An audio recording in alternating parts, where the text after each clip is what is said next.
So hello friends, welcome back to RomCard. Today in this video, I'm going to review the Pixys OS which is made by AbzRaider. So just like other ROMs, let's get started with the settings UI. So in the about phone, you can see this is based on Android 13. It's Pixys OS version 6.3.4 and this is GApps variant, and the kernel that is used in this ROM is the Lineage Plus version 4.14.326 which is of November 1, 2023. Now in this ROM, we don't get that much customization, but there is some unique features in this ROM. I will tell everything in detail in the next few minutes. And guys, this is Diwali season, so you may hear background music because there is some pandals in my area where loudspeakers are banging.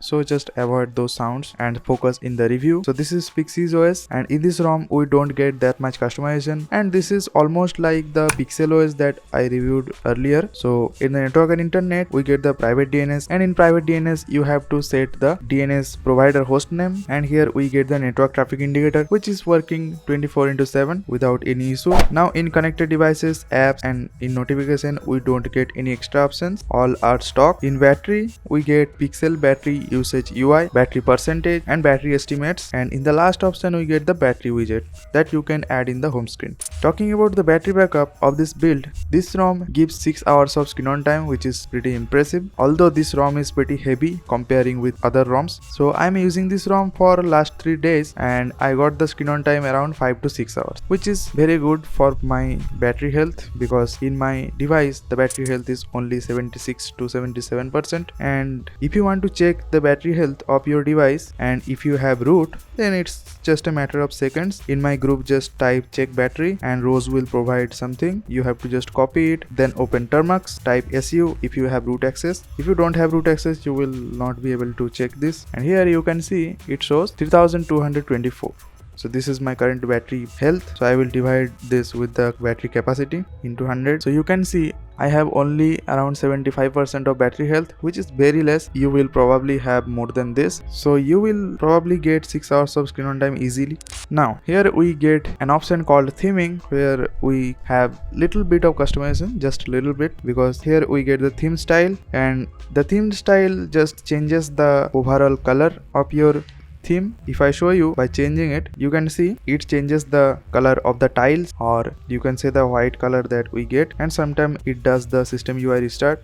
You can see it changed the color of the tile, and we get the color source, accent color. So in color source, if we choose home wallpaper, it will get the accent color from the home wallpaper. If we choose lock wallpaper, it will set the accent from the lock wallpaper. Then we get the black background, and this is useful in the dark theme. If you want a black UI, then this will be helpful for you. Now in the themes, if I change the theme, you will notice that the colors are changing in the current theme, and I think the expressive looks pretty cool. You can see the buttons looks cool, but I will turn off the dark theme and set this to default. Now in sound and vibration we don't get extra option, all are stock. In wallpaper and style we get the more option, and in more option we get privacy, which only have the notification option. Then we get the control from locked devices, etc, etc. Then we have the clock, color, and size, so you can customize the size, but it's not showing currently. So this is the small clock, and if we change it to dynamic, it will show the big clock, which looks better. Now talking about the wallpapers, we get some Google on device wallpapers, then the pixel wallpapers. In display we get the smooth display option, force peak refresh rate, data usage, and full screen app, then the ambient display gestures. Now in Pixys laboratory we get some extra options that is helpful for the user. So in this option we get the unlock higher FPS in games, which provides 90 FPS option in the BGMI, and also in the other games we get the max FPS in the lowest graphics, and we get the unlimited photo storage, and this option works pretty fine. Now in hidden apps you can add any app that you don't want in your app drawer. Then we have the combined signal icons. So this is it for the settings. Now the recent style looks like this. You get the select feature, which is working fine, and you can directly copy any image and directly share it to WhatsApp, or in more you will get all the options. And also we get the screenshot option, and in screenshot we can edit directly and delete it, you can see. And we also get the the Google Lens option. And yes, you also get the scrolling option, but when you take a scrolling screenshot, it takes the bottom side but does not take the top side. You can see it has cropped the status bar, so that's the issue. Okay, now talking about the stock application, we get the lineage camera, and in the lineage camera we get all the options and all are working fine. And in the lineage camera we get access to all the sensors without any issue, and sometimes it gets stuck. You can see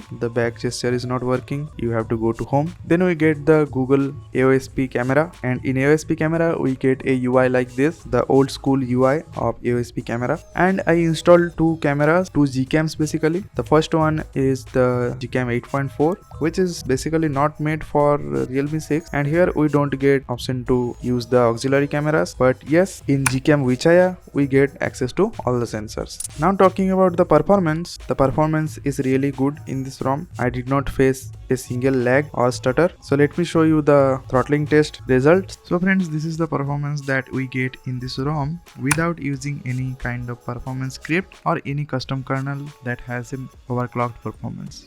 So friends, this was the CPU throttling test result without using any kind of performance script or any custom kernel. So you can see the graph was pretty much stable at the beginning, but at the end, after 8 minutes, you can see there is a huge throttling and the CPU throttled 74% of its max performance. Talking about the dialer, you get the Google dialer where you cannot record calls, and here is few things that impressed me a lot. The first one is the RAM management. So the RAM management is really good. Although I have a 4GB RAM variant device, let me show you a quick intro of the RAM management. So here I opened Google Play Store, Flipkart and Telegram, and now if I open Play Store again, you can see it's still in the RAM. If I open Flipkart, you can see it's still in the RAM, and if I open Telegram, you can see it's in the RAM. So you can use 3 apps simultaneously. You can see the Play Store is in the RAM, the Flipkart is in the RAM, the Telegram is in the RAM, and recently I added WhatsApp, which is also in the RAM. So for normal apps, you can keep all the apps in the RAM, but after opening Chrome, let's see the performance. So the Telegram restarted and the WhatsApp was in the RAM and the Chrome restarted. So even after keeping all these apps in the RAM, if I show you the RAM usage from developer option, you can see 1.2 GB RAM is free and the system takes only 1.6 GB, but usually it does not take 1 GB because earlier I checked the RAM usage, it was around 800 for the system usage and the free RAM was around 1.8 GB. But I don't know what's happening now because the RAM usage currently is higher than before. So that's all about the RAM management. And the second thing I found better in this ROM is the battery backup. So yes, we easily get 6 hours of screen on time with this ROM. If you have a better battery health, you will get more than that. Now the second advantage of this ROM is the unlimited Google photo storage, and the third one is unlock higher FPS in games. So these are the 3 reasons which you can consider if you want to install this ROM. And talking about the bad things about this ROM, I did not find any additional bugs or problems in this ROM. We have all the previous bugs that we get in all other ROMs like video calling over LTE and carrier aggregation. Although I did not notice the 4G plus, but there was no problem using the VoLTE. And one advantage I forgot to talk about is the pause feature. We have the app pause feature in this ROM. So you can see we have option to pause any app. So this option helps a lot if you want to save your battery. You can select any app, then click on pause to pause that app. So this is it for the review. Now without further delay, let's get to the gaming test. So guys, currently we are in the gaming test. So in the about phone, you can see it's the Pixys OS version 6.3.4. The kernel is Lineage Plus, and currently I am not using any script or module as you can see in the Magisk app. So let's start the BGMI, and the RAM management is also very good. So guys, in this ROM we get the 90 FPS graphics option. We will just test that. So let's play an arena training. So you can see currently it is giving around 60 FPS. Sometimes it is going up to 70.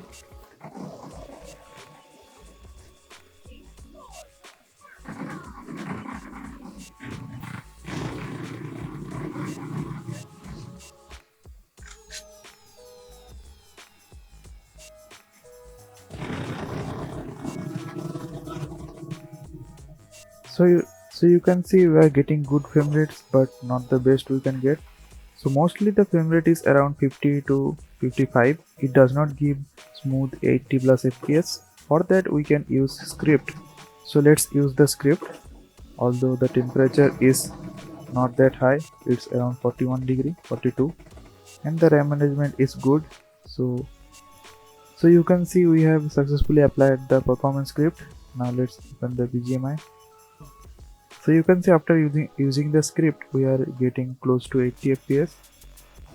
It's almost on 65 to 70.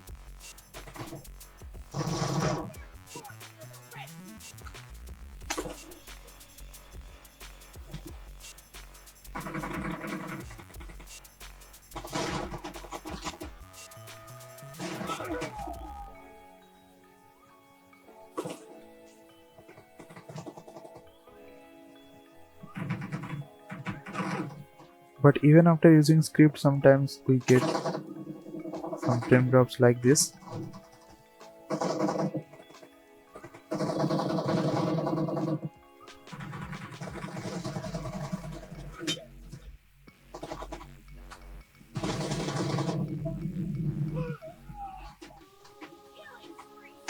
But after using script, we are getting mostly 60 fps. So to install the Pixys OS on your Realme 605 devices, first of all you have to remove the screen locks, then restart to recovery. Before that, make sure you have advanced reboot turned on. Now when the device is rebooted to recovery, check once if the files are showing in the recovery. Now go to wipe, advanced wipe, data, repair or change file system, change it to ext4. Go to wipe again and select the cache and change it to ext4. Now flash the Pixys OS. After flashing the Pixys OS, reboot to recovery. Now when the device is rebooted after flashing the ROM, go to wipe, advanced wipe, data, repair or change file system, click F2FS and swipe to change the data to F2FS. Go to wipe again, select the cache, repair or change file system to F2FS. After that, click on reboot and reboot to system. Now the Pixys OS will boot without any error. And guys, I have recently turned on the channel membership. So if you are interested in PC and Android related contents, you can take the channel membership. The rates are very low so that everyone can afford. So thank you again for watching this video. I will see you next time. Bye bye.